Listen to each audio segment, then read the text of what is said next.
examined intercession, shafa'a, the linguistic meaning, the natural type of shafa'a, the legislative type of shafa'a. But then we have a concept called tawassul. Shafa'a is well founded in all Muslim books.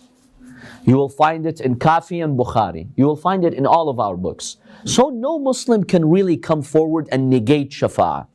It's something well founded. However, what is contested is the concept of tawassul. Briefly, the difference between shafa'a and tawassul. Shafa'a is generally intercession. On the day of judgment, Allah subhanahu wa ta'ala will grant the Prophet sallallahu alaihi wasallam and the other categories that we've discussed before, like the scholars, the martyrs, the angels. Allah will give them the power to intercede on behalf of other creations, other people. But this is on the day of judgment, according to most Sunni sources.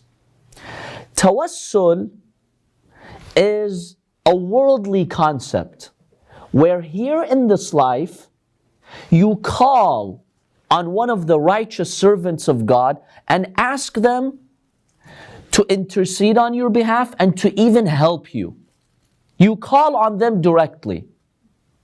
For example, saying, Ya Hussein, oh Hussein, help me with something. Ya Rasulullah sallallahu alayhi wa sallam, Ya Ali, Ya Fatima. This is an example of tawassul. You're not postponing this till the day of judgment and asking Allah for their shafa'a. No, here in this world, before the day of judgment, you are calling on them to help you, intercede on your behalf, and to facilitate the process of having your sins forgiven here in this world. This is what is called tawassul. Tawassul in Arabic simply means seeking a means to achieve something. Wasila is the noun. Tawassul is also the noun in a different form. And the verb is yatawassal, to engage in the practice of wasila. We find this word in the Holy Quran in a couple of verses. For example, in Surah Al-Ma'idah, verse 35, Allah subhanahu wa ta'ala states, Ya ayyuhalladhina amanu, O you who believe, ittaqullah. Be mindful of God, be pious. Wabtaghu ilayhil wasila. And seek the wasila, the means to Allah subhanahu wa ta'ala. You need means to get yourself closer to Allah subhanahu wa ta'ala. Now this verse does not give you the detail of what that wasila is. There are many means to get closer to Allah. Salah is one means. Quran is one means. The Ahlul Bayt is one of the most important means, if not the most important. So this is basically the meaning of wasila.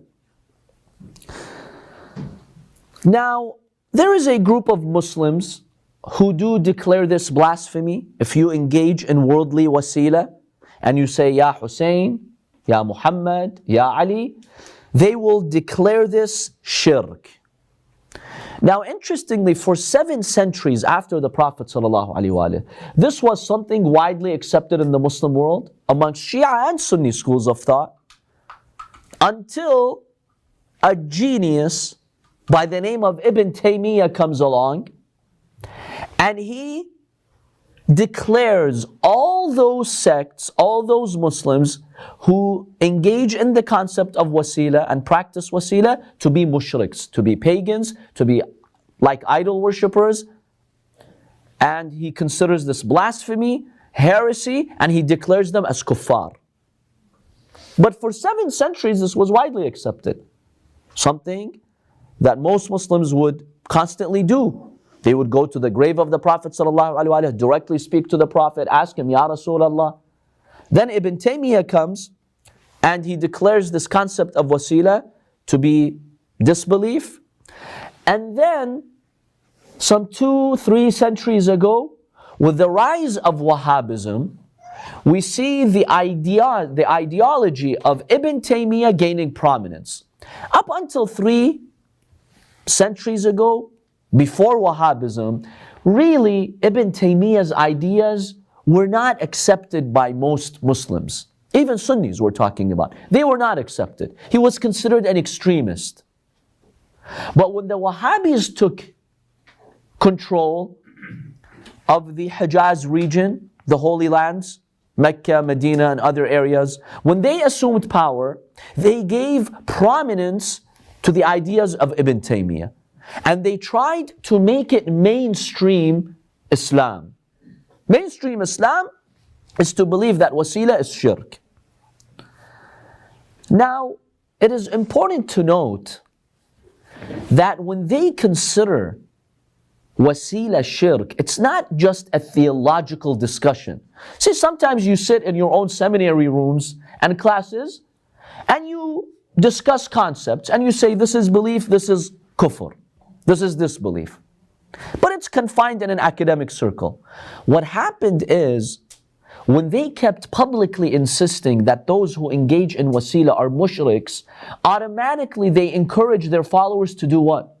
To commit acts of violence against those people who were supposedly committing shirk. Because when you teach your people that this person is mushrik, this is an idol worshipper, and that idol worshipper is coming to Mecca and Medina and the Holy Lands, automatically you're mobilizing people to kill them, to fight them. And that's why throughout the last 2 centuries, we see the Takfiris, not only theologically they're attacking those who engage in wasila, no, they actually will call on their followers to kill, to commit acts of violence. And they believe they're serving Allah subhanahu wa ta'ala by doing so, their followers. I myself, I'll never forget, 20 years ago, 1998 or 99, was my first Hajj. I had gone to the Hajj. I was in Mina. Imagine, you just finished the A'mal. You did the Umrah, you did the Tawaf, you went to Arafah, humbling your heart, seeing all Muslims equal in the eyes of Allah. After all of that, I met in Mina a group of Taliban. Back then they were still in power in Afghanistan. This is before 9/11, right? This is 1998 or 99. They had come to do the Hajj, 4 or 5 of them with their long beards and their distinct features. So I was passing by and I was interested, what are they? I asked them, who are you? They said, we're Taliban. And they said, inshallah, we're Taliban. Meaning, if God accepts us as true Taliban who seek, the path or knowledge. Because that's what Taliban means, to seek. Like Talib al-ilm, right? And then they asked me, who are you? What's your sect? I told them, I'm Shia. Now, in Mina, I felt safe saying that. Don't say that in Afghanistan in their presence. You know what they told me? Now, they had difficulty communicating because they were not fluent in Arabic. So, they told me, I'll never forget this scene. They told me, our belief is that if you kill 18 Shia, and this is what he did in Mina, right after finishing his Hajj, just imagine. If you kill 18 Shia, Jannah wajib. Jannah wajib. Wow. Jannah becomes mandatory. They said this directly to me. I'm not relating it from someone else. Well, when you grow up hearing these takfiri ideas, naturally you will have this belief. Now, if this is so ingrained in his mind that if you kill 18 Shias, you'll go to paradise, believe it that this person will try in Afghanistan. He probably has killed 18 Shias because he does want to go to paradise. Now, interestingly, as a side anecdote, I called on my grandfather. I told him, come see what these guys are saying. So he came, he asked them, what's your names? So the first one said, my name is MashaAllah. The second one, what's your name? My name is Subhanallah. These, I don't know, they have nicknames in Taliban, or they didn't want to reveal their identity. The third one, what's your name? My name is Alhamdulillah. My grandfather, after I had told him what they had said, he looked at them and he said, all of you 3 combined, you become Na'udhan Billah. For those of you who don't know Arabic, Na'udhan Billah means I seek refuge in Allah, from shaitan, from evil. But that's their belief.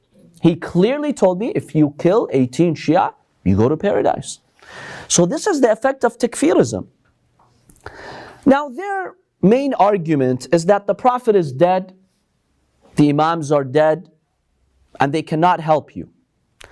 And they really do believe, the followers of Muhammad ibn Abdul Wahhab, that even a stick that a shepherd uses, or you use it to do your things, is more useful than the Prophet sallallahu alaihi wasallam. I'll share with you one source. Sheikh Ahmed Zaini Dahlan, who was the Sheikh of the Shafi'is and the Mufti of Mecca. So we're talking about a very prominent Sunni scholar. He says in his book Ad-Durar As-Sunniyya, volume 1, page 42, when he talks about Muhammad ibn Abdul Wahhab, he says, حَتَّى إِنَّ بَعْضَ أَتْبَاعِهِ, some of the followers of Muhammad ibn Abdul Wahhab, they had this idea. يقول عصاي هذه خير من محمد. This stick of mine is better than Muhammad. Why? لأنها ينتفع بها في قتل الحية ونحوها. Because I can use my stick to kill a snake. You know, they have that Bedouin desert mentality. It's important for them to have a stick to protect yourself from a snake. He says, I use my stick to at least kill a snake and protect myself. وَمُحَمَّدٌ قَدْ مَاتْ وَلَمْ يَبْقَ فِيهِ نَفْعٌ أَصْلًا. And Muhammad has died. There's no benefit to Muhammad. That's it.